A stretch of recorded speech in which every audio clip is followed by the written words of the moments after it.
40। अच्छा जी, भाई अब जो भी हालात चल रहे हैं, आई कैप ने आपको किसी भी सूरत में कोई गुंजाइश नहीं देनी कि बच्चे ने क्लासें नहीं ली थी, बच्चे के घर नेट नहीं आ रहा था, बच्चे को पता ही नहीं चला कॉलेज वाले क्या कर रहे हैं। आपके घर तक काफ़ी तरीके मैंने इस्तेमाल किए थे पहुंचने के। सर आसिफ के ऑडिट वाले ग्रुप के अंदर भी लिंक शेयर कर दिया गया था। फिर इसके बाद जो मशहूर ज़माना हमारी वेबसाइट है, वो सबसे रिलायबल रिसोर्स है जिसमें हम अपनी इंफॉर्मेशन शेयर करते हैं, वहाँ पे भी लिंक शेयर कर दिया गया था कोई दोपहर को 2-2:30 बजे के करीब। फिर 3:30 बजे के करीब फेसबुक पे शेयर कर दिया गया था। फिर 5 बजे यूट्यूब ओपन हुआ, वहाँ पे शेयर कर दिया गया। तो अब इससे ज़्यादा यही हो सकता है कि मैं हर एक के घर आके पढ़ा दूँ, तो वो 1.5-1.5 घंटा अगर हर एक के घर आके पढ़ाएंगे तो वो मसला होगा। इंटरनेट अगर नहीं आ रहा तो वो तो फिर आपको बरकत मार्केट जाना पड़ेगा, या किसी दूसरे इलाके में जाना पड़ेगा, या किसी नेट कैफ़े में जाना पड़ेगा, या किसी दोस्त से बात करनी पड़ेगी। PTCL का वाईफाई तो चल रहा था। बस अब जो भी है, जहाँ भी है, शहर बदलना पड़े, इलाका बदलना पड़े, लेक्चर तो लेने पड़ेंगे। अब क्या करें, इसी तरह है। अच्छा, एक लीज़ की डिस्कशन कल हमारी GRV UGRV की चल रही थी, उसको भी एंड पर रिज्यूम करेंगे। और एक डिस्कशन हमारी चल रही थी जो पास पेपर क्वेश्चन 12 की है, उसमें कितने लोगों ने जाके पास पेपर क्वेश्चन 12 के पार्ट B पर फाइनेंस और ऑपरेटिंग के टेस्ट लगाए थे? ज़रा हाथ खड़ा करें। वो लगाने चाहिए थे आपको, ताकि पता चलता लीज फाइनेंस या ऑपरेटिंग है। वो एक बहस है, वो भी आज करनी है। फिलहाल आप IAS 38 का एक सवाल निकाल लें जी, पास पेपर का।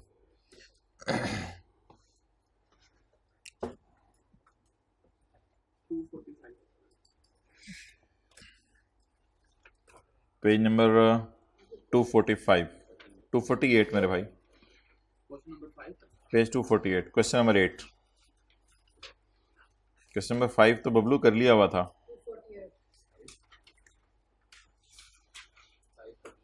Question number 8।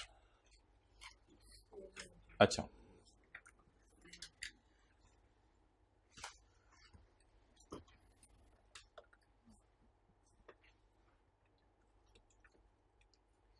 एक है जी बिजनेस कॉम्बिनेशन, वो हमारा रहता था IAS 38 में, लेकिन ऐसा कोई डिफरेंट या अजीब कॉन्सेप्ट नहीं था कि उसके लिए अलग से आपको कोई कॉन्सेप्ट मुझे देना पड़े।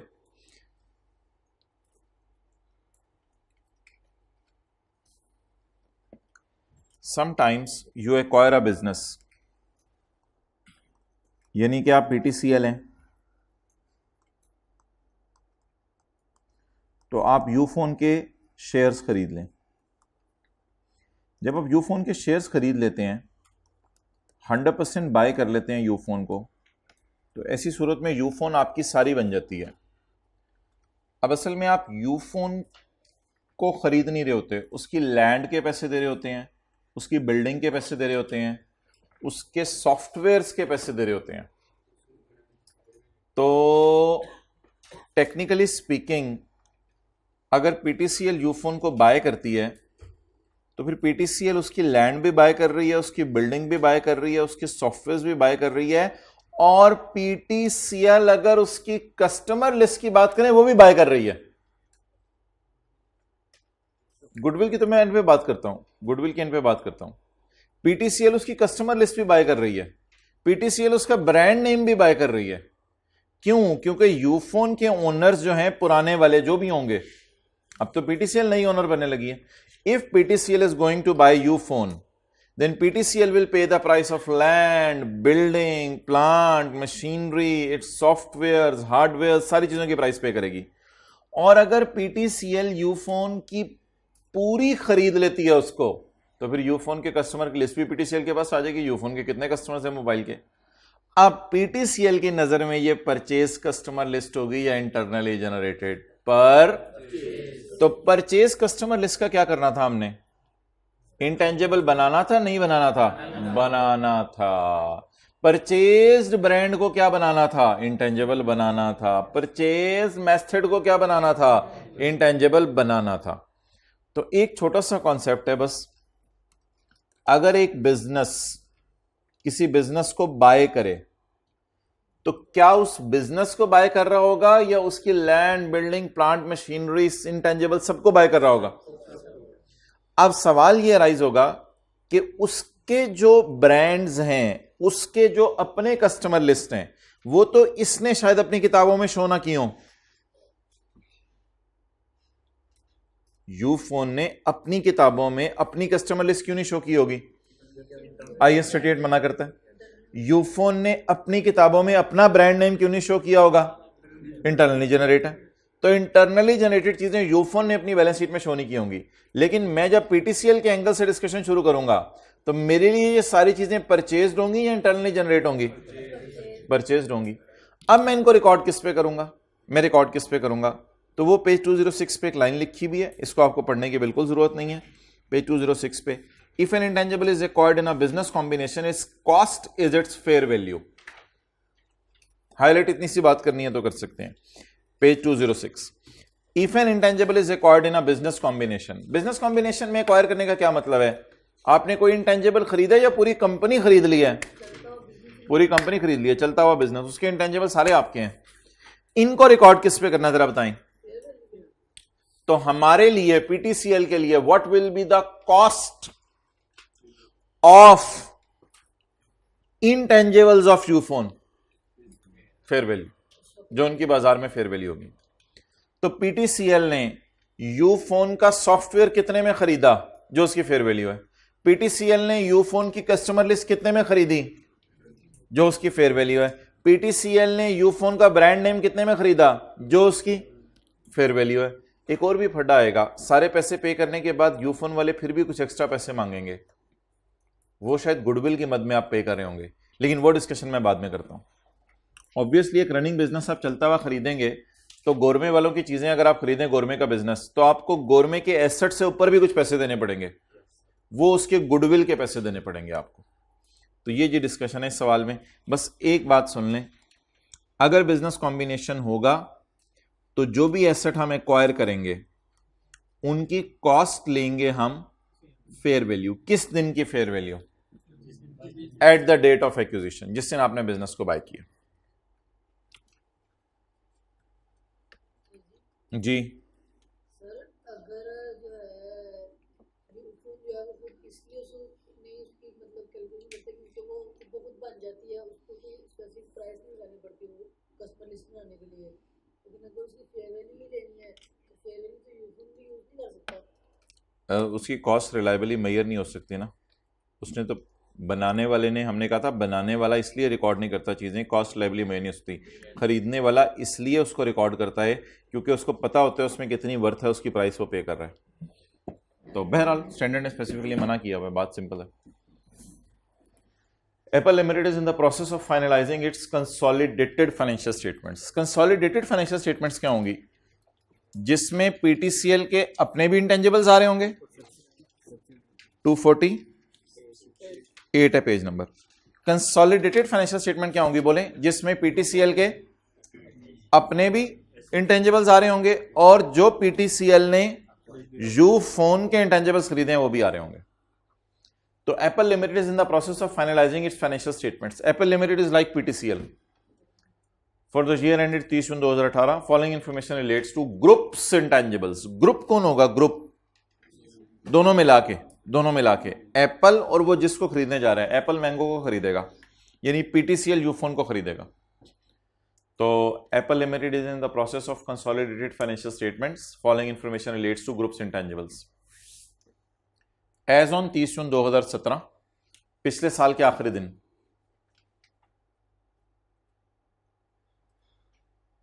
30 जून 18 हमारा साल, पिछले साल के आखिरी दिन एएल के पास एक लाइसेंस था और वो जो लाइसेंस था, असलहे का लाइसेंस होगा, फिशिंग लाइसेंस होगा, उस पर सरप्लस भी आया हुआ था। लाइसेंस किताबों में 450 का पड़ा हुआ था रिवैल्यूड अमाउंट उसकी, यानी पिछले साल के आखिरी दिन रिवैल्यूशन हुई होगी ना, तो किताबों में वो 450 का पड़ा हुआ था और उसका सरप्लस था 30 का। आगे चलें। ऑन 1 जुलाई 2017, साल के पहले दिन, EL acquired 100% mango limited. Entire share holding का क्या मतलब है? 100% मैंगो लिमिटेड। अब मैंगो लिमिटेड बाय हो रहे होंगे या फिर उसके सारे एसेट्स भी बाय हो रहे होंगे? ₹4,1950। मैंगो लिमिटेड को कितने में बाय किया? 1950 1950। तो हमने मैंगो लिमिटेड को 1950 में बाय किया। 1950 कैश पेमेंट करके हमने मैंगो पूरी कंपनी बाय कर ली 1950 मिलियन में।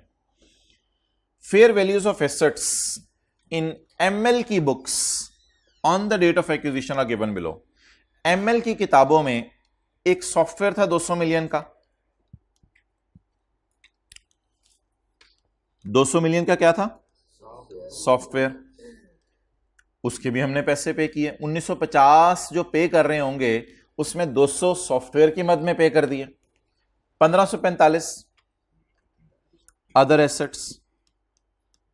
अदर एसेट्स में कोई भी चीजें हो सकती हैं, मिसाल के तौर पर land, building, plant, machinery. Other assets की मद में कितने पैसे किए? 1545।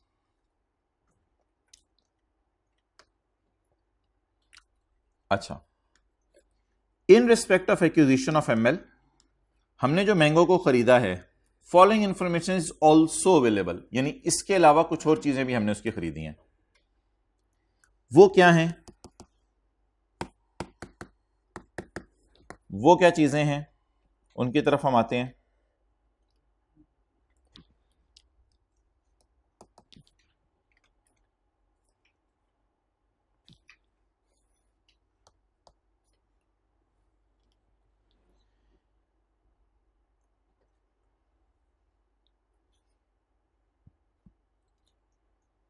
पेज हमारा चल रहा है 248। In respect of acquisition following information is also available. अच्छा, पहले मुझे बताएं, मैंने चलती चलाई कंपनी खरीदी कितने में? 1950 में।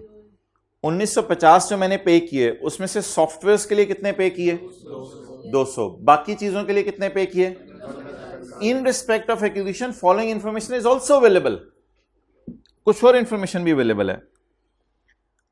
जिस दिन हमने उसको खरीदा है उसकी कस्टमर लिस्ट की बाजार में कीमत कितनी थी? 20 मिलियन। अब मुझे बता दें मैंने 20 मिलियन किस मद में पे किए? उसकी क्या बाय की? कस्टमर लिस्ट बाय की। सबर अभी नोट नहीं करना। कस्टमर लिस्ट बाय की। कितने में कंपनी खरीदी चलती चलाई? 1950। उसमें सॉफ्टवेयर की मद में कितने पैसे पे किए? 200। उसके लैंड, बिल्डिंग, प्लांट, मशीनरी की मद में कितने पैसे पे किए? 1545। अदर एसेट्स की डिटेल इसलिए नहीं दे रहा कि हमसे IAS 38 का नोट बनवाना है, तो इसलिए ये नहीं बता रहा कि प्लांट, मशीनरी वगैरह कितने खरीदे, वो अलग अलग नहीं दे रहा, इकट्ठे ही दे रहा है अदर एसेट्स। और इसके बाद कस्टमर लिस्ट की मद में कितने पैसे दिए? 20 मिलियन। एक और चीज हमने उससे खरीदी है। ऑब्वियसली अगर कंपनी खरीदी तो उसकी सारी चीजें ही खरीद ली ना। एक और चीज हमने खरीदी है। उस कंपनी ने ना, मोबाइल बंद करना, उस कंपनी ने कोई R&D प्रोजेक्ट शुरू किया हुआ था। तो टिल एक्विजिशन डेट जब हमने उसको खरीदा, ML ने R&D की हुई थी 80 मिलियन की। कोई प्रोडक्ट बना रही थी जिसका नाम था ABC। ML ने ये अपनी किताबों में एसेट के तौर पे रिकॉर्ड नहीं किया हुआ था, because recording criteria of internally generated intangible was met on 1 July, यानी 1 जुलाई को रिकॉर्डिंग क्राइटेरिया पूरा हो गया था, उससे पहले पूरा। तो अब मुझे बता दें टिल एक्विजिशन यानी 1 जुलाई तक वो यूफोन जो मैंने आपके सामने शो की, उसने R&D का कितना खर्चा किया था और उसमें से कितना कैपिटलाइज किया था। क्यों नहीं कैपिटलाइज किया था? क्योंकि वो बुरी वाली चल रही थी। लेकिन मेरे लिए दरियाब ये परचेज्ड R&D बन जाएगी।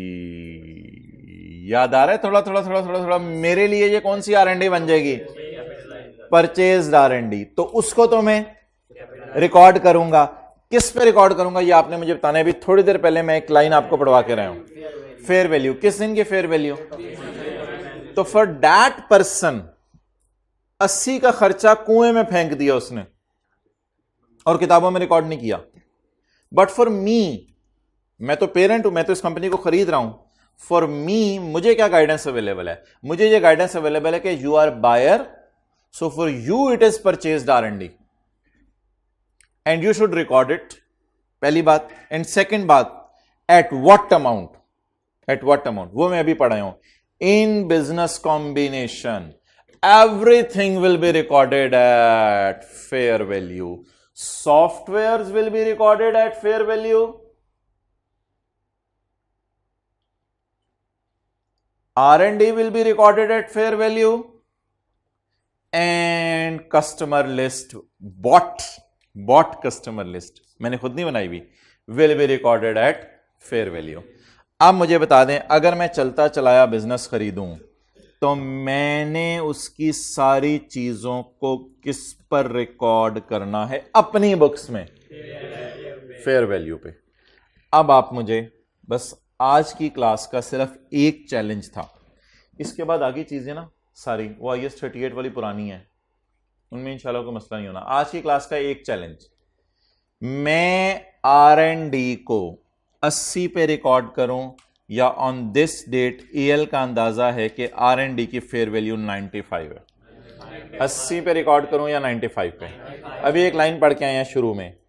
On acquisition date, if a business combination is occurring, the acquired asset will be recorded at fair value.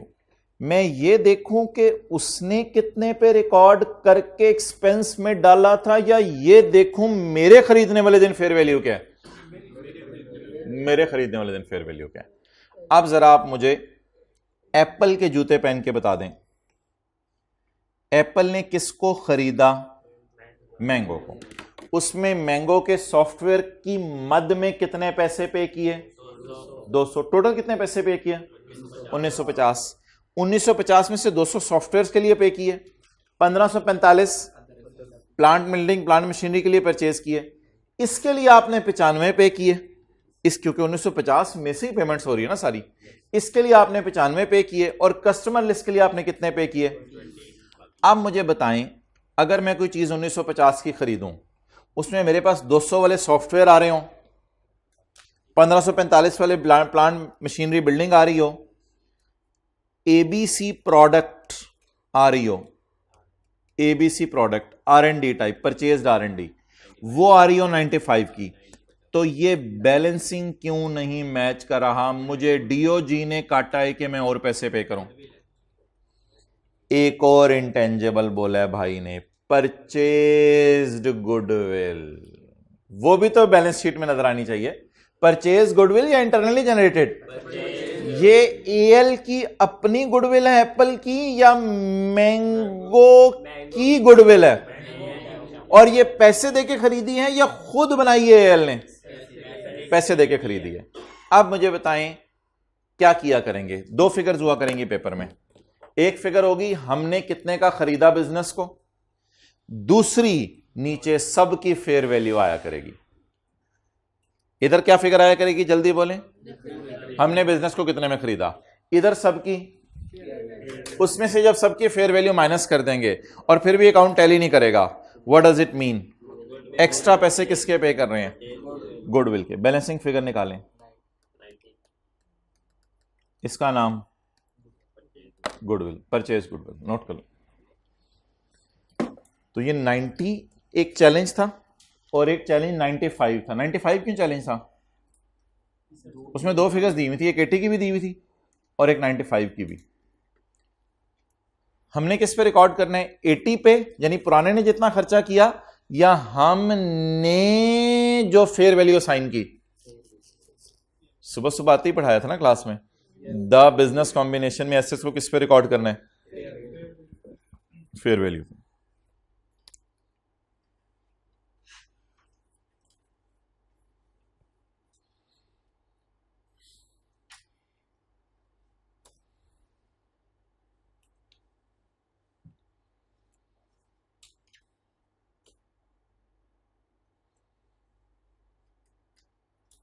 चलिए जी, मुझे बताएं अभी तक कितने इंटेंजिबल्स हो गए?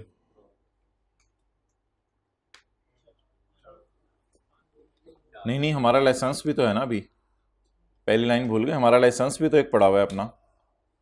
एक हमारा लाइसेंस हो गया, इसको ले जाऊं इंटेंजिबल्स में?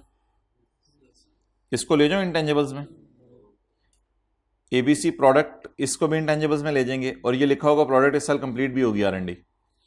कस्टमर लिस्ट को इंटेंजिबल में ले जाएं, गुडविल को, ये क्या हो रहा है आज की क्लास में, कस्टमर लिस्ट और गुडविल क्यों इंटेंजिबल में जा रही हैं, परचेज्ड हैं, और ये प्रोडक्ट क्यों जा रही है, ये भी तो बुरी वाली डेवलपमेंट थी, लेकिन ये परचेज्ड R&D है। परचेज्ड R&D बोले क्या बन जाती है हमारे लिए, इंटेंजिबल। सॉफ्टवेयर दो है ना 100 मिलियन वाले, तो नहीं, बस वो डिस्पोजल हो रही होगी तो अलग से देख लेंगे कौन सा बिक है।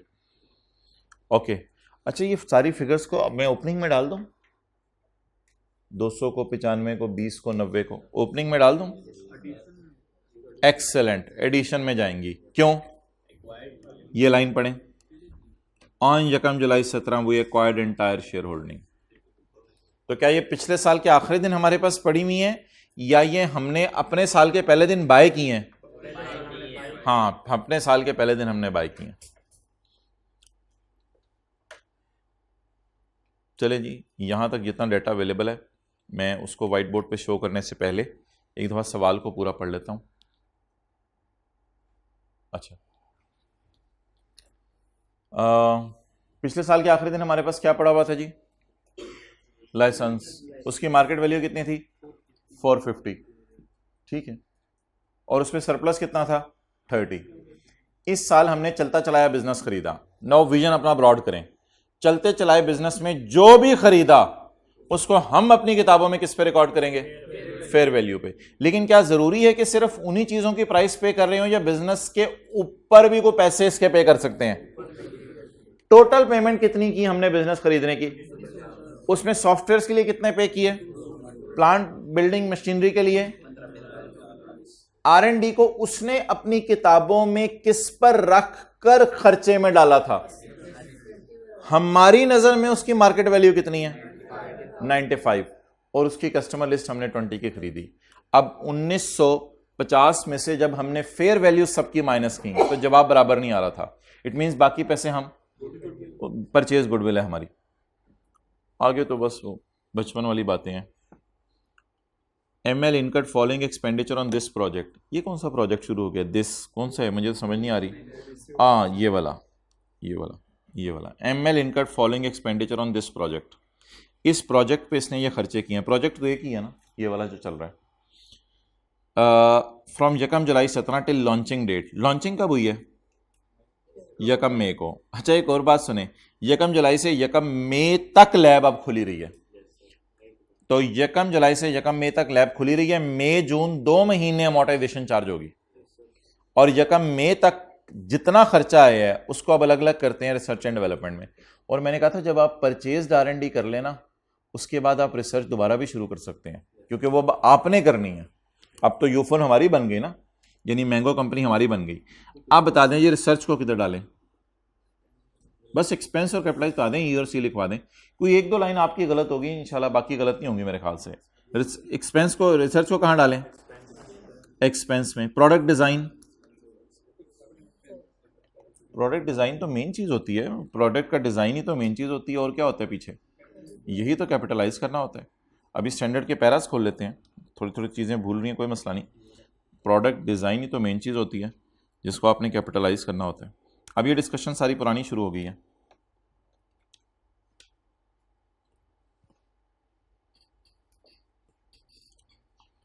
ये रिसर्च की एग्जांपल्स हैं, पेज 207 पे। Obtaining new knowledge, search evaluation and final selection of research findings, search for alternative materials products, and ये design evaluation and final selection of possible alternative, designing of possible alternative. और इधर मैंने आपको लफ्ज लिखवाया था क्या, डिजाइन ऑफ चूजन ऑल्टरनेटिव। अब जरा सोच लें ये क्या लफ्ज होगा, प्रोडक्ट डिजाइन, पॉसिबल ऑल्टरनेटिव या चूजन ऑल्टरनेटिव एज्यूम करें, इसे बोले चूजन ऑल्टरनेटिव एज्यूम करें, पॉसिबल ऑल्टरनेटिव का लफ्ज लिखा हुआ है। तो ये प्रोडक्ट डिजाइन हमारी मेन वाली प्रोडक्ट डिजाइन हो रही है ना, तो डिजाइन का लफ्ज मैंने कहा था दोनों जगह नजर आ रहा है, रिसर्च में भी नजर आ रहा है, लेकिन रिसर्च में डिजाइन के लफ्ज के आगे क्या लिखा हुआ है, बोले डिजाइनिंग ऑफ पॉसिबल ऑल्टरनेटिव्स, और इधर क्या लिखा हुआ है, अब अगर सवाल साइलेंट है तो मेरे ख्याल से तो हम अच्छी वाली डेवलपमेंट ही एज्यूम करें इसको क्या कर दें, बोले कैपिटलाइज। तो आगे तो उसने बच्चों वाली चीजें दी हैं। कॉस्ट ऑफ पायलट प्लांट, ये ढूंढ लेते हैं कहाँ लिखा हुआ है, ये पैरा 59 में है। कौन सा वाला पॉइंट है? Cost of pilot plant, design construction and operation of pilot plant. और हाँ मुझे पता है पायलट प्लांट इकोनॉमिकली चीजें प्रोड्यूस नहीं कर सकता, लेकिन फिर भी डेवलपमेंट अच्छी वाली में ही फॉल करता है। तो cost of pilot plant not for commercial production, yes we know it is not for commercial production, yes we know, but still it is development. असल में पायलट प्लांट बनता ही तब है जब डेवलपमेंट जो है वो हो रही हो, और अगर बुरी वाली हो रही है वो और बात है। बाय डिफॉल्ट डेवलपमेंट कौन सी वाली चल रही होगी? अच्छी वाली, कैपिटलाइज। ये जरा आप खुद जज करके बता दें, ये आपको इन पैराज में नहीं मिलेगा। Refinement of product before commercial production, जब तक फैक्ट्री में भेजना था उससे पहले जरा प्रोडक्ट को हमने रिफाइन किया, कैपिटलाइज। इसकी मिसाल आई है 16 में, आप पढ़ते थे पहली दफा जब आपने गाड़ी खरीदी सेकंड हैंड तो उसको पेंट शेंट कराया, तो हम कहते थे इसको पेंट शेंट कराने का खर्चा कैपिटलाइज करें।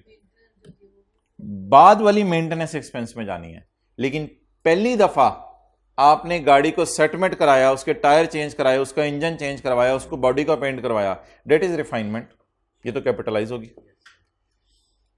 Training staff, training of staff expense. Testing of pre production, testing तो हमेशा ही ट्रायल रन कॉस्ट टाइप चीज है, that will always be capitalise. Pre production से मतलब है फैक्ट्री को देने से पहले हमने टेस्ट करके प्रोडक्ट देखी, testing will always B capitalised.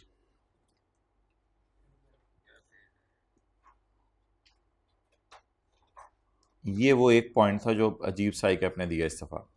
कोई एक दो पॉइंट आया करेगा अजीब सा, बताएं ये क्या था? लॉन्चिंग तो एडवर्टाइजमेंट टाइप की चीज होगी, लॉन्चिंग सेरेमनी, लॉन्चिंग तो एडवर्टाइजमेंट टाइप चीज होगी, और अलग अलग तो कर नहीं सकते हम, बहरहाल 105 इकट्ठा ही दिया हुआ है। प्रोडक्शन क्या होगी? प्रोडक्शन नहीं नहीं नहीं नहीं, ट्रायल प्रोडक्शन के साथ ट्रायल प्रोडक्शन लिखता है वो टेस्टिंग है। प्रोडक्शन से मुराद फैक्ट्री के अंदर आप घुस गए हो, ये तो कॉस्ट ऑफ सेल का खर्चा है, तो that is cost of sale type खर्चा, फैक्ट्री के अंदर जो खर्चा हो रहा है, रॉ मटेरियल, लेबर, ओवरहेड, ये वो वाला खर्चा है। ये तो बिल्कुल ही IAS 38 के स्कोप से बाहर है। इसको तो इन्वेंट्री का स्टैंडर्ड डील करेगा और देखेंगे वहां पे प्रोडक्ट कौन सी बन रही है। तो फैक्ट्री के अंदर होने वाले खर्चे प्रोडक्शन है, और प्रोडक्ट को मार्केट में लॉन्च करने वाले खर्चे एडवर्टाइजमेंट है। तो इसको आप अलग अलग कर भी नहीं सकते, कर भी लेते हो तो इन एनी केस दोनों ही एक्सपेंस में जाने हैं। तो अगेन मैं कह रहा हूं इक्का दुक्का पॉइंट तो हुआ करेगा जो हमेशा ही आपके लिए नया होगा, उसका कोई हल नहीं है। अच्छा जी आगे चलें, पॉइंट 4 का क्या करना है?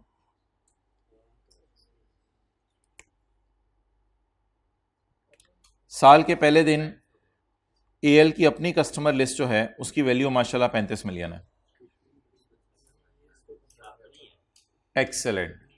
तो AL तो हम खुद हैं, मैंगो हमारे लिए परचेज्ड वाली चीज है, तो AL ने तो इंटरनली जनरेट की हुई है, तो AL की तो फाइनेंशियल स्टेटमेंट बन रही है।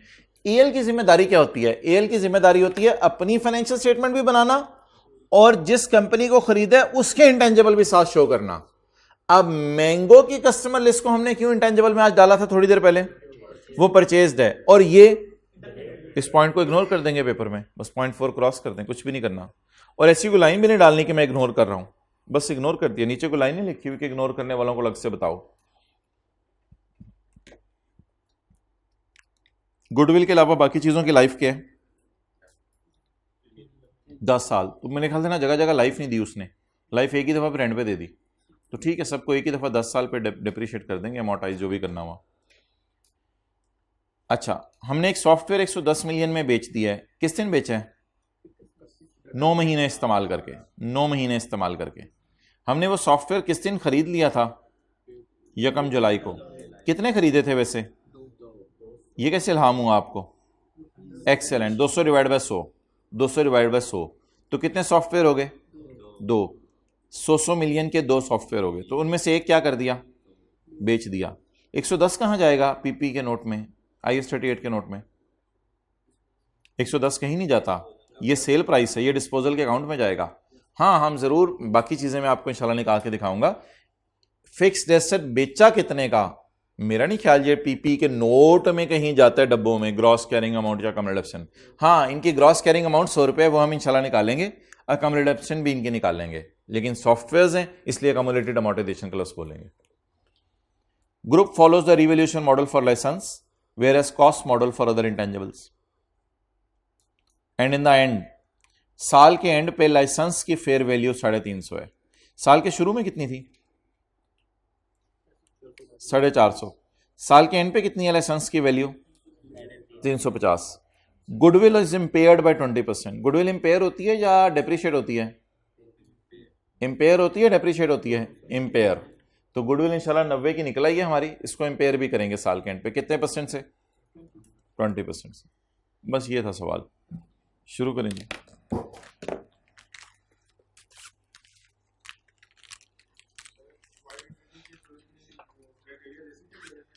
किसकी सूरत में? हाँ, एक्वायर्ड शेयर होल्डिंग में अगर क्राइटेरिया दे दे अलग से तो वो हमने सवाल करने हैं कंसोलिडेशन में। शुरू करें जी। Apple limited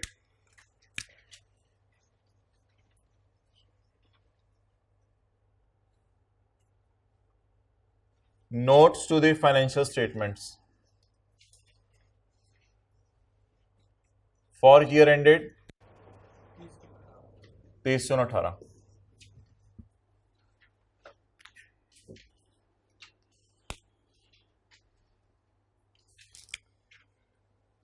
gross carrying amount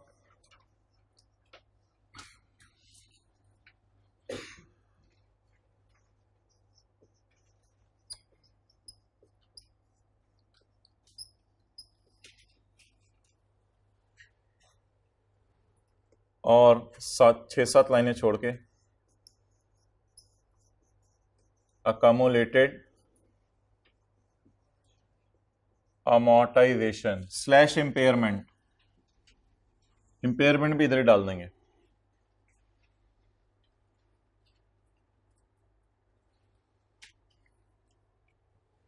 ये शुरू कहां से होते हैं?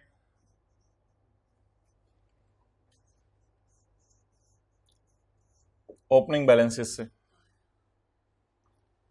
फिर इसमें क्या आती हैं भाई? सवाल का आपने सोल्यूशन ही देखना। सोल्यूशन में जिस तरीके से गुडविल निकाल ली है वो आपको समझ नहीं आएगी, क्योंकि अभी आपने कंसोलिडेशन नहीं पढ़ी हुई। मैंने आपको जिस तरीके से गुडविल निकलवाई है वही वर्किंग आपने नोट करनी थी, ऐसे जो एरोज बना के। तो इस सवाल का सोल्यूशन नहीं देखना, बस व्हाइट बोर्ड वाले देखें। अच्छा, एडिशन में ना बेहतर है कि दो चीजें अलग अलग शो कर दिया करें, किसी को याद हो तो। एक्विजिशन और इंटरनली जनरेट। Internally generate.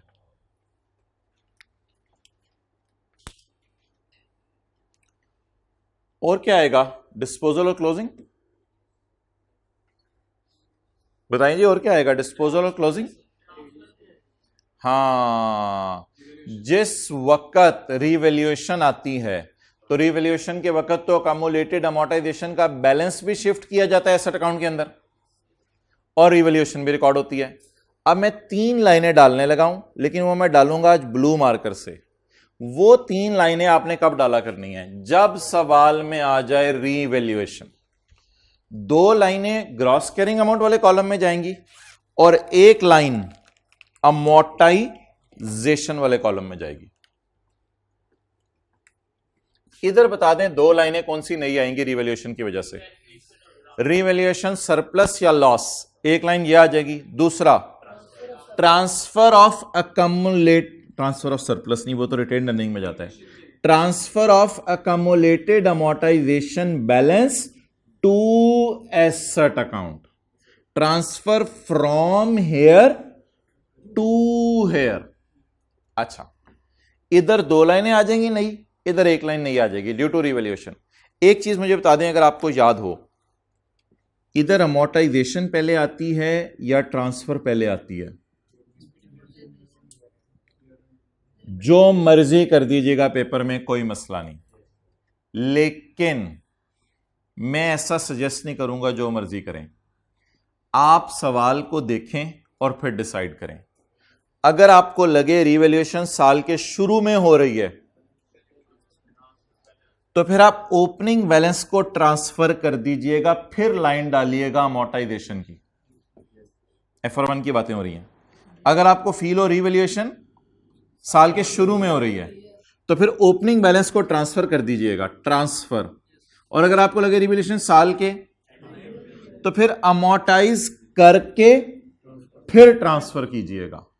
आप जरा देख के बताएं कि साल के एंड की रिवैल्यूड अमाउंट दी हुई है, एक दी हुई है पिछले साल के एंड की, एज ऑन 30 जून, ये पिछले साल के एंड की रिवैल्यूड अमाउंट है, और एक दी हुई है हमारे साल के एंड की रिवैल्यूड अमाउंट। इट मींस कि revaluation is not done at the start of year, it is done at the, therefore it is better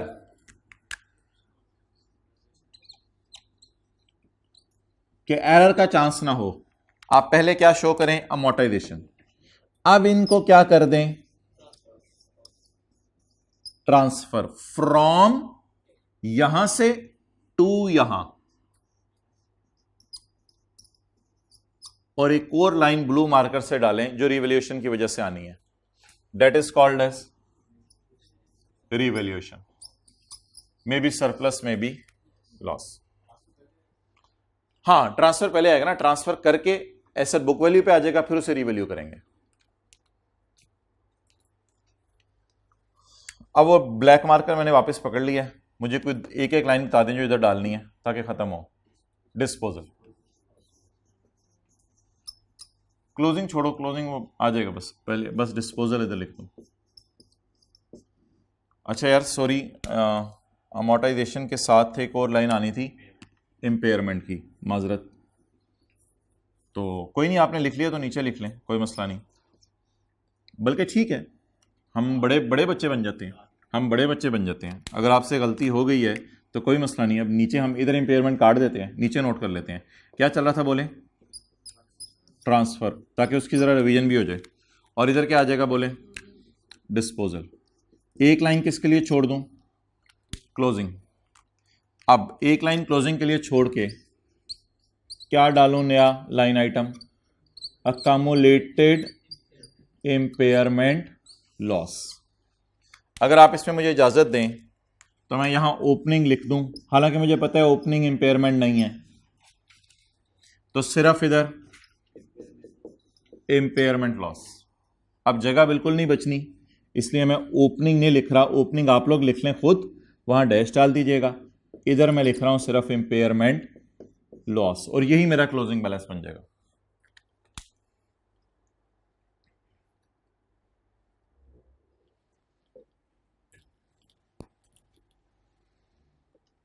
अच्छा जी, जब सवाल में रीवैल्यूएशन आ जाए तो ग्रॉस कैरिंग अमाउंट में कितने कॉलम ऐड होंगे, 2 रोज, ट्रांसफर, और इनकी तरतीब हमेशा यही है। इधर ट्रांसफर पहले आनी है या अमोर्टाइजेशन पहले आनी है, क्योंकि रिवैल्यूएशन हो रही है ईयर, इसलिए क्या बेहतर है, पहले जो है वो अमोर्टाइजेशन आ जाए, तो ईयर एंड पे फिर ट्रांसफर कर दीजिएगा अमोर्टाइजेशन को। अच्छा जी, अब जैसे जैसे खुलती जाएंगी चीजें वैसे वैसे हम नोट करते रहेंगे। अब सवाल में हैफेजर्डली नहीं चलना, पहली लाइन से शुरू करते हैं सवाल। लाइसेंस की पिछले साल की वैल्यू बताएं, जल्दी जल्दी जल्दी। 450, और पिछले साल की कम्युलेटेड अमोर्टाइजेशन बताएं, और 30 चपेट मारूं। पिछले साल की फेयर वैल्यू बताएं 450, पिछले साल की कम्युलेटेड अमोर्टाइजेशन बताएं,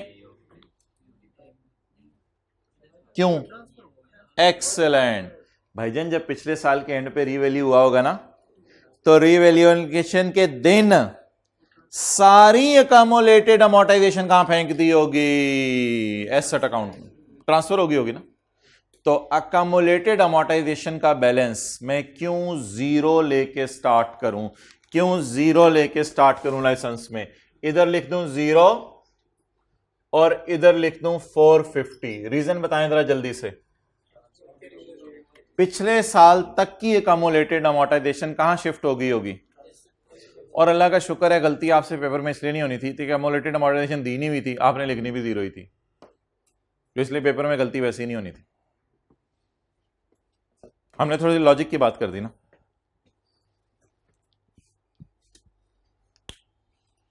चलें जी आगे। ऑन 1 जुलाई 2017। अच्छा, सरप्लस को नहीं लेके जाते हो भाइयों, सरप्लस को नहीं लेके जाते। सरप्लस इन तीनों में से कहीं नहीं आएगा। अगर कोई वर्किंग शर्किंग करनी हुई सरप्लस की, वो मैं आपको एंड पे इंशाल्लाह दिखा दूंगा कि सरप्लस कहां जाता है और क्या होता है। लेकिन प्लीज सरप्लस ना एसेट अकाउंट में आते, ना अकमुलेटेड अमोर्टाइजेशन अकाउंट में, ना इधर। ये सरप्लस पिछले साल का है, पिछले साल का। हमारे साल जो सरप्लस आएगा उसकी मैं बात नहीं कर रहा, वो तो इंशाल्लाह आ जाएगा। ये पिछले साल का क्लोजिंग सरप्लस है। आगे चलें। हमारे साल के पहले दिन हमने मैंगो लिमिटेड को खरीद लिया। मैंगो लिमिटेड में जो चीजें खरीदी उनमें से कौन कौन सी नोट में जानी है? Software, ABC product, customer list और गुडविल। इन सबको अब उठा लें। सॉफ्टवेयर, लाइसेंस, सॉफ्टवेयर एडिशन में डाल दूं कितना? 200। अदर एसेट्स को क्यों ना डालूं? क्योंकि नोट इंटेंजिबल के और ये टेंजिबल होंगे। एबीसी प्रोडक्ट, ये R&D उसने कितनी खुद खर्चे में डाल दी थी? 80। लेकिन मैं क्यों नहीं 80 यूज कर रहा? क्योंकि मेरे लिए ये परचेज्ड R&D है। और सुबह सुबह पढ़ा है, जब बिजनेस एक्वायर हो रहा होगा तो परचेज वाली सारी चीजें किस पे रिकॉर्ड करनी है? ये पूछने के पिछले ने कितना खर्चा कर दिया था या आज की फेयर वैल्यू? आज की फेयर वैल्यू। कस्टमर लिस्ट 20 पे। और आखिरी चीज क्या है? गुडविल कितने पे?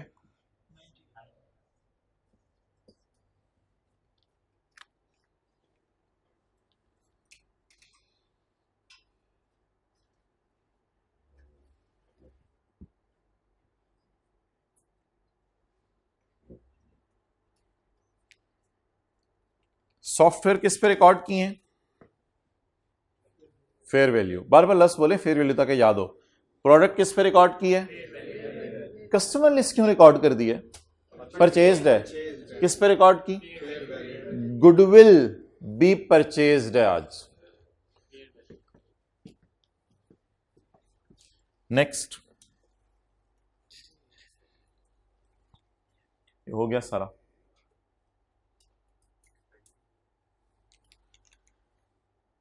बारह जमा 48 जमा 6 जमा 4। इसको प्रॉपर तरीके से लेके चले ना। ये हमारी वर्किंग 1 बन गई। अब मैं वर्किंग 2 कर देता हूं। नहीं नहीं नहीं भाई, इस तरह नहीं। 70 अगर आपने शो कर दिया ना तो एग्जामिनर को पता नहीं चलेगा कौन सी जमा की है कौन सी नहीं की। अब आप एक एक को जमा करें ताकि एग्जामिनर ने हर एक के अलग अलग नंबर रखे होंगे। जब आप जमा करेंगे ना हर एक को अलग अलग, तो उसको फिर आपको नंबर देना आसान हो जाएंगे। क्योंकि अगर आपने हैज़र्ड को लिख दी तो उसको पता ही नहीं चलेगा आपने क्या गलती की है, सारे नंबर आपके काट लेगा। 0.5 उसने इसके रखे होंगे, 0.5 इसके रखे होंगे, 0.5 इसके, 0.5 इसके। आप अगर 4 ऐड नहीं करेंगे तो आपको 1.5 मार्क्स फिर भी मिल जाएंगे। तो इसलिए वर्कआउट करें। वर्कआउट 12 जमा 48 जमा 6 जमा 4 इज इक्वल टू 70। 70 इस साल खर्चा हुआ है इंटरनली जनरेट पे।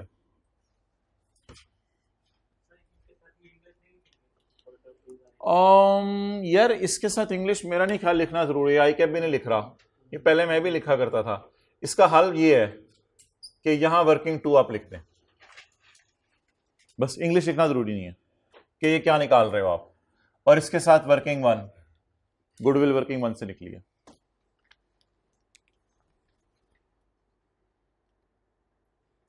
बहुत अच्छा सवाल था भाई का। भाई ये पूछ रहे थे कि मुझे यहां लिखना चाहिए एडिशंस इन प्रोडक्ट, या कैपिटल एक्सपेंडिचर ऑन प्रोडक्ट, लेकिन मैंने नहीं लिखा, चलेगा अगर आपने वर्किंग का रेफरेंस दे दिया है। जब वर्किंग का रेफरेंस दे दिया उसको पता चल गया है कि इट इज प्रोडक्ट की एडिशंस।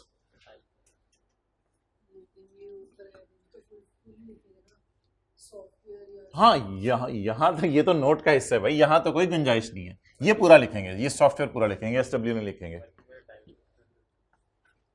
आगे चलें जी, इसका क्या करें? एवन जकम July the fair value of our customer list internally generator ignore. पांव उठेंगे फिर पीछे आ जाएंगे, फिर उठेंगे फिर पीछे आ जाएंगे। On remaining useful life of all intangibles except goodwill was 10 years। सारी चीजों की लाइफ कितनी है? 10 years। वो एक ही गो में जरा हम जो है वो अमोर्टाइजेशन अभी निकालते हैं चीजों की। On 31 March 18 ML sold one of its software for 110 million। एक सॉफ्टवेयर हमने 110 million का बेच दिया।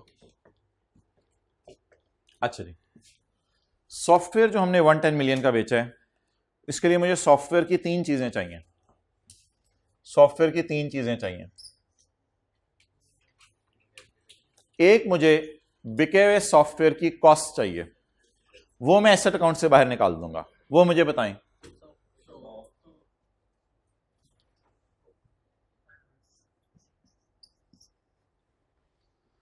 और मुझे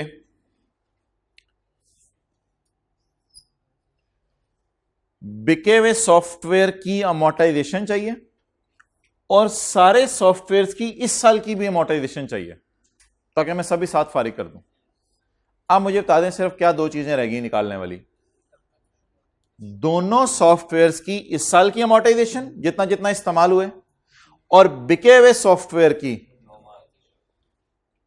अमोर्टाइजेशन आज तक की जो किताबों में पड़ी हुई है।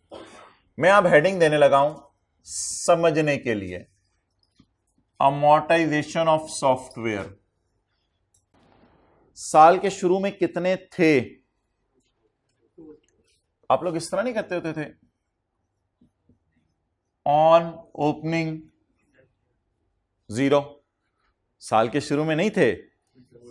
1 जुलाई को सुबह 1 बजे कोई सॉफ्टवेयर नहीं था, 1 जुलाई को सुबह 9 बजे जाके हमने किसी मैंगो कंपनी को पूरा खरीदा, तो ओपनिंग एसेट्स तो हमारे 0 हैं, ओपनिंग सॉफ्टवेयर 0 हैं। ऑन एडिशंस, और तीसरी लाइन कौन सी होती थी? On disposal. अच्छा, सॉफ्टवेयर कितने हैं? 2 में से एक सॉफ्टवेयर पूरा साल इस्तेमाल हुआ और एक सॉफ्टवेयर 9 महीने इस्तेमाल हुआ। आपकी मर्जी है कि वो जो सॉफ्टवेयर बिका है उसको एडिशन में डाल के डेप्रिशिएट कर दें, या जो सॉफ्टवेयर बिका है उसे डिस्पोजल में लिख के डेप्रिशिएट कर दें, इससे कोई फर्क नहीं पड़ना। मैं शो करता हूं, मैं फिलहाल एडिशंस में शो करता हूं। दोनों सॉफ्टवेयर खरीदे ना इस साल, एक सॉफ्टवेयर जो पूरा साल इस्तेमाल हुआ और एक सॉफ्टवेयर जो 9 माह इस्तेमाल हुआ। अब कुछ बच्चे क्लास के बाद आके कहते हैं कि ये वाली लाइन आपको डिस्पोजल में लिखनी चाहिए थी। ठीक है, डिस्पोजल में लिख दीजिएगा, कोई मसला नहीं, लेकिन मेरे ख्याल से एडिशन भी ये इसी साल की है, तो अब लेकिन दोनों जगह ने डिडक्शन निकालनी। तो ऐसे एसेट भी दुनिया में हो सकते हैं कि उसी साल खरीदे उसी साल बिक गए, तो मर्जी है इसकी डिडक्शन एडिशन में निकालें डिस्पोजल में निकालें, बस 9 महीने डेप्रिशिएट करना है। 7.5 total. What is this? Amortisation for the year of software 17.5।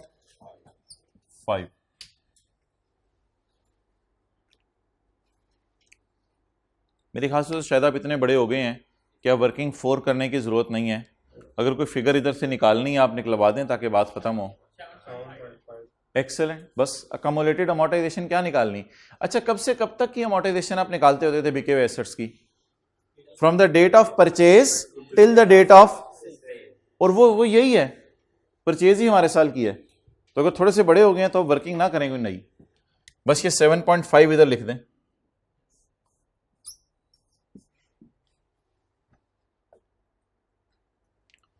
और आपके समझने के लिए मैं इस डब्बे का टोटल भी आपके सामने कर रहा हूं। एसेट अकाउंट से क्या बाहर निकाल दी? कॉस्ट। अकोमोलेटेड अमोर्टाइजेशन से क्या बाहर निकाल दी? उसकी आज तक की अमोर्टाइजेशन। मेरे ख्याल से अब बीवी आएगी 90, क्योंकि मेरे पास एक सॉफ्टवेयर पड़ा है 100 रुपए वाला और वो सिर्फ 10 रुपए डेप्रिशिएट हुआ है। बीवी आएगी 90, चेक कर लेते हैं।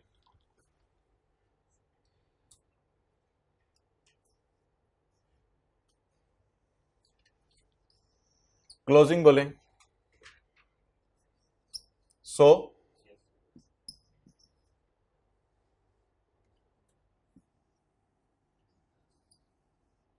कितना 100 minus 10 book value.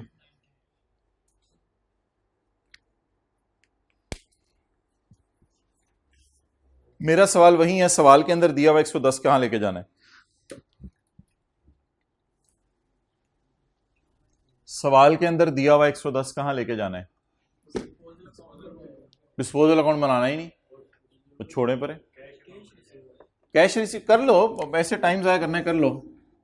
Disposal account बनाने को दिल चाह रहा है आपका, तो डिस्पोजल अकाउंट के अंदर कॉस्ट बताओ बिके हुए की, आज तक की accumulated amortisation 7.5, cash 110, balancing figure इधर नहीं आ रही होगी, इधर आ रही होगी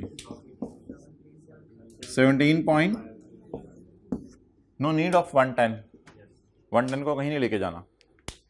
एसेट अकाउंट से क्या बाहर निकालनी होती है? कॉस्ट। अकोमोलेटेड अमोर्टाइजेशन से क्या बाहर निकालनी होती है? Accumulated amortisation. और कैश रिसीव बारों बार कहां जाता है? डिस्पोजल अकाउंट में, और फिर गेन लॉस P&L में जाता है। तो इसलिए 110 को काट दें, 110 सवाल में किसी काम का नहीं है। नेक्स्ट,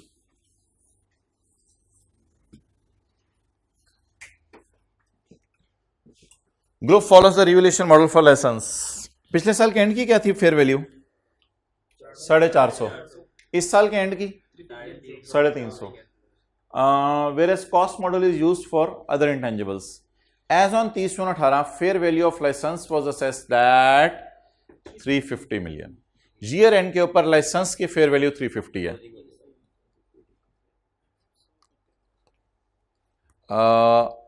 साल के शुरू में कितनी थी फेयर वैल्यू? 450। साल के एंड पे 350। एक भाई ने अभी बोंगी मारी है कि साल के शुरू में इसकी फेयर वैल्यू थी 450, साल के एंड पे है 350, तो भाई ने क्या 100 रुपए का रिवैल्यूएशन लॉस रिकॉर्ड कर दें। भाईजान ये लैंड टाइप चीज नहीं है कि जो डेप्रिशिएट ही नहीं होती। भाईजान पहले 450 को डेप्रिशिएट करके यहां तक लाएंगे, उसके बाद जो बुक वैल्यू आएगी after depreciation that will be compared with 350। So please try to be थोड़ा सा अंडरस्टैंड करें चीज को। तो 450 को 350 ब्लाइंडली कंपेयर ना करें। वर्किंग जी रिवैल्यूएशन की, अब ये वर्किंग ना अल्लाह करे आपको याद आ जाए FAR 1 वाली, लेकिन कुछ स्टूडेंट्स घर में भी ऐसे बैठे होंगे जिन्होंने इधर कॉलेज से नहीं पढ़ा हुआ, तो उन्होंने डिफरेंट टीचर्स से पढ़ा हुआ है, तो हो सकता है वो रिवैल्यूएशन की वर्किंग किसी और तरीके से कराते हों। ये वाली रिवैल्यूएशन की वर्किंग देख लें, अगर उन हजरात को समझ ना आई तो बिल्कुल परेशान नहीं होना, वेट कर लें। IAS 12 में हमने रिवैल्यूएशन FR 1 वाली रिवाइज करनी है एक दिन, तो फिर इंशाल्लाह उनको जो हमारी वाली मेथोडोलॉजी है रिवैल्यूएशन के फॉर्मेट की वो समझ आ जाएगी। वर्किंग नंबर कौन सी बन रही है? 4। और किसकी डिस्कशन होने लगी है? लाइसेंस की डिस्कशन होने लगी है। इसमें मैं एक कॉलम डालने लगा हूं डेट, एक कॉलम डालने लगा हूं डिस्क्रिप्शन का, एक कॉलम डालने लगा हूं एसेट का, कॉस्ट नहीं, कॉस्ट भी होगी, रिवैल्यूड अमाउंट भी होगी, एक कॉलम डालने लगा हूं रिवैल्यूएशन सरप्लस का। मुझे बताएं हमारे साल के पहले दिन या पिछले साल के आखिरी दिन किताबों में जो बैलेंस आ रहा है वो एसेट अकाउंट की मद में पिछले साल के आखिरी दिन कितना आ रहा था? 450। और इस एसेट के ऊपर सरप्लस कितना था पिछले साल तक? 450 और 30। अब मेरा यह सवाल था कि मैं 450 को 350 से कंपेयर करूं या पहले डेप्रिशिएट कर लूं? पहले डेप्रिशिएट करें। 30 जून 2018 चल रहे हैं, 30 जून 2018 डेप्रिशिएट, लाइफ 10 साल है सारी चीजों की, तो डेप्रिसिएशन की जगह अमोर्टाइजेशन। शायद आपको याद हो कि सरप्लस को भी आहिस्ता आहिस्ता रिटेन्ड अर्निंग में शिफ्ट किया जाता है, लेकिन ये 30/5 अभी हमारे सवाल की डिस्कशन नहीं है, क्योंकि हमने सिर्फ एसेट से खेलना है। लेकिन क्योंकि आने वाले दिनों में ये किया भी करेंगे, तो ऐसी जरा शो कर रहा हूं आपके सामने। एसेट बता दें 450 का है या साल के एंड पे 45 से वैल्यू लूज कर जाएगा? ये डिस्कशन ऐसे ही है, 3 रुपए, इसको छोड़ें, बस इधर एसेट पे नजर रखें। 30 जून 18 को मुझे बता दें इस वक्त बुक्स में इसकी वैल्यू क्या है एसेट की? 405। जरूरत नहीं इसकी, चलें खैर है 27। अब ईयर एंड की बुक वैल्यू भी अवेलेबल हो गई, और अल्लाह का शुक्र है सवाल में वापस आए, ईयर एंड की फेयर वैल्यू भी अवेलेबल हो गई। अब मैं ईयर एंड की बुक वैल्यू को ईयर एंड की फेयर वैल्यू से कंपेयर करूंगा, तो ईयर एंड पे निकल आएगा मेरा रिवैल्यूएशन का सरप्लस आया या लॉस आया। जी 30 जून 18 मार्केट में कितने का हो गया है रीवैल्यूड अमाउंट? Revalued amount 350। अब मुझे बताएं आप, लेकिन पहले स्पाइस नहीं उड़ाएंगे अंदर से? क्या चीज? पहले वो स्पाइस नहीं उड़ाएंगे जब ये डिफरेंस करेंगे?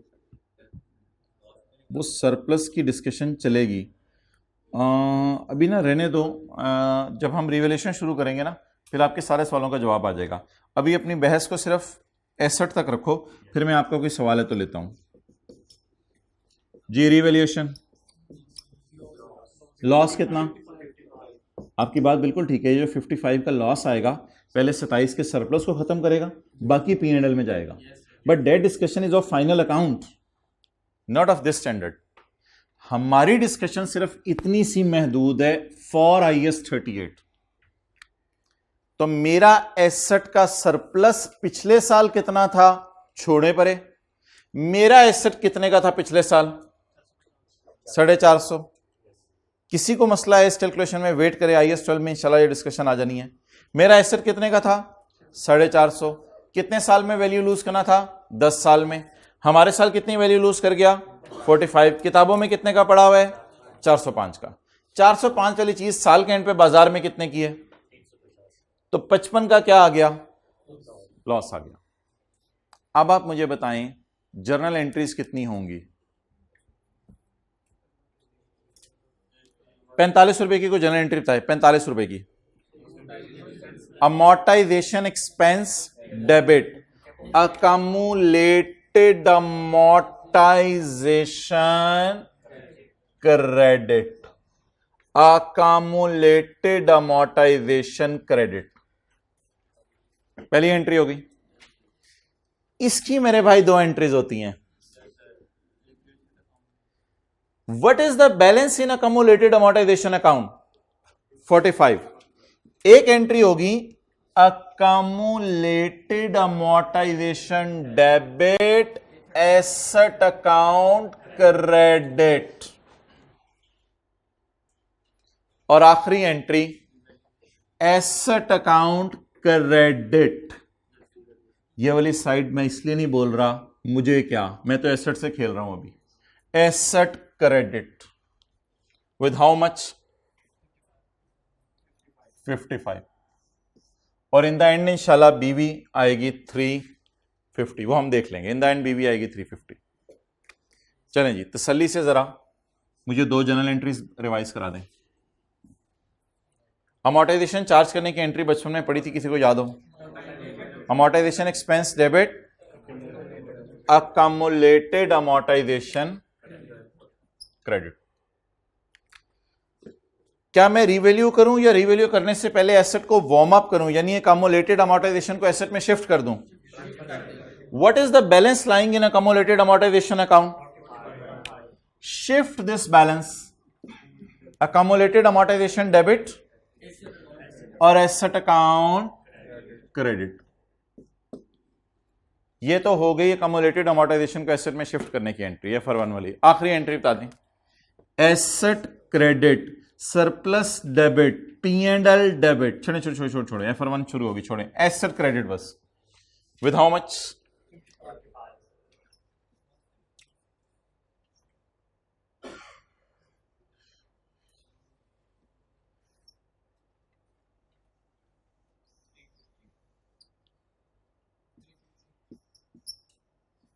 ये क्या चक्कर है? अकोमोलेटेड अमोर्टाइजेशन का बैलेंस क्यों जीरो आ रहा है? साल के आखिर में रिवोल्यूशन हुई है तो सारा बैलेंस शिफ्ट हो गया एसेट अकाउंट के अंदर. अल्लाह का शुक्र है हमारे एसेट 350 पे आ रहा है किताबों में. नोट.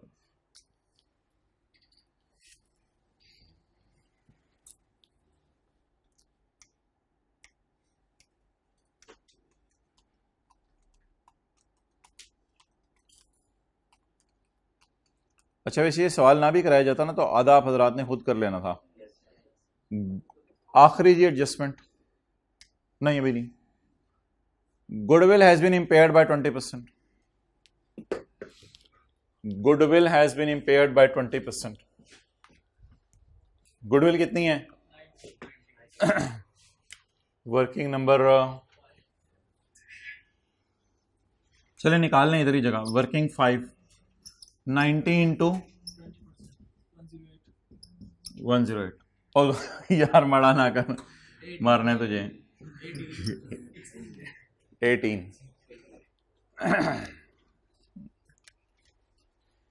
ओपनिंग का बैलेंस कॉलम यहां डाला हुआ है. ओपनिंग का मैंने कहा था डाल लें एहतियातन. ओपनिंग तो जीरो है. Impairment loss for the year 18.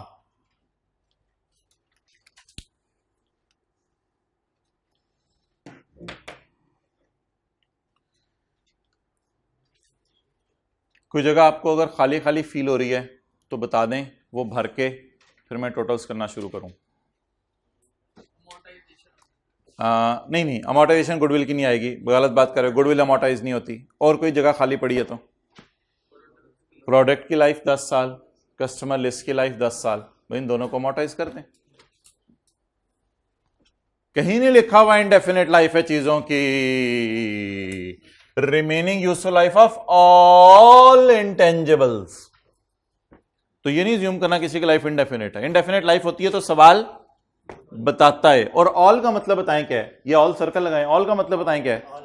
जितने एसेट हैं सबकी लाइफ 10 साल है. लेकिन मेरे ख्याल से कस्टमर इस साल के शुरू वाली है. यकम जुलाई को खरीद ली थी ना, तो इसको तो पूरे साल पे मोटाइज कर दें. लेकिन प्रोडक्ट जब परचेज की थी तब इनकम्प्लीट थी प्रोडक्ट डिजाइन, और इसको कंप्लीट करते करते हमें काफी अरसा लग गया था, और जाके यकम मई को प्रोडक्ट मुकम्मल हुई थी. बाद में हमने डिजाइन भी की, पायलट प्लांट भी. तो प्रोडक्ट पर 2 महीने की अमोर्टाइजेशन और कस्टमर लिस्ट तो यकम जुलाई को परचेज कर ली थी, उस पर पूरे साल की. Working number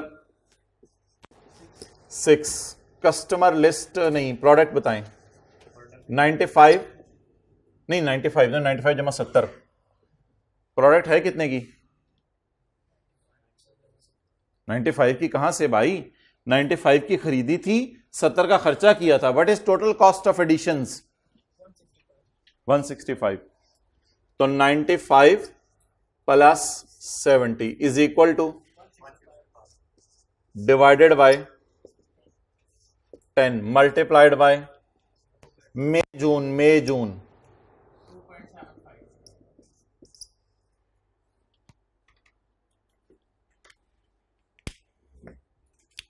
2.75.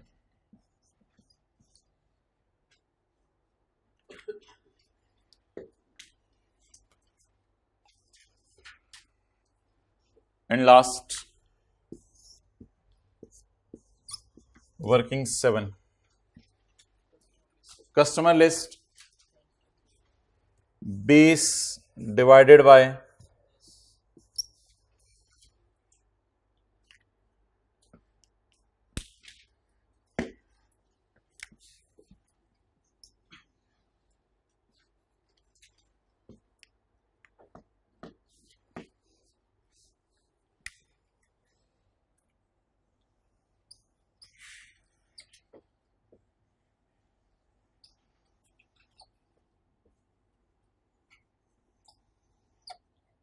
ये मुश्किल वाला मैं जमा कर देता हूँ 20 और 90। ये आसान वाला आप बता दें।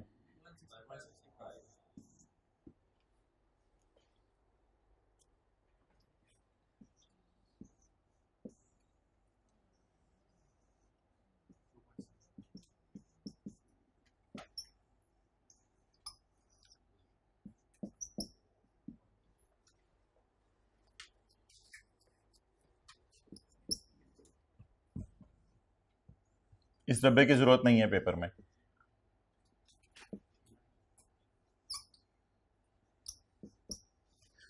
हाँ हाँ 18 भी नेगेटिव होगा। 18 क्यों नेगेटिव होगा? क्लोजिंग है ना, ये भी क्लोजिंग है, ये भी क्लोजिंग है।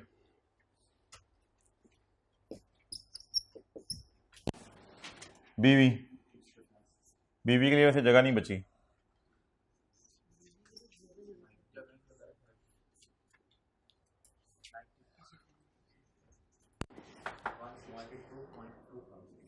वन 160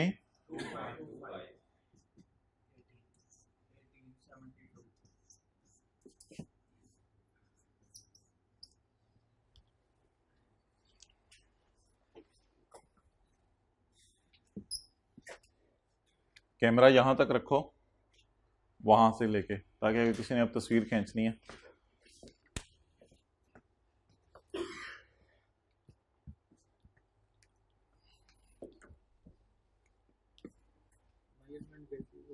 जी मैं उसकी तरफ आ रहा हूं।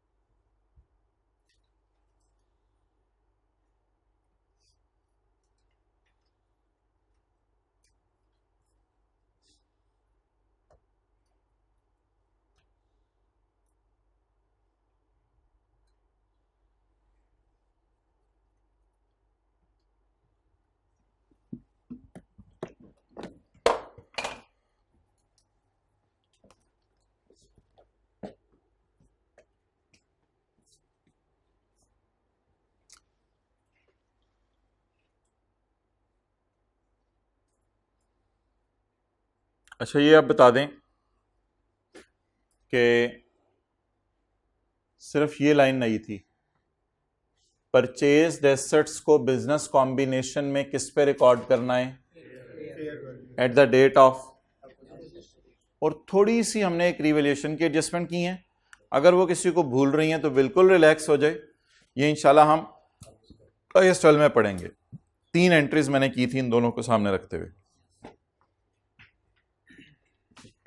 चलो भाई आप दूसरा पार्ट शुरू करो।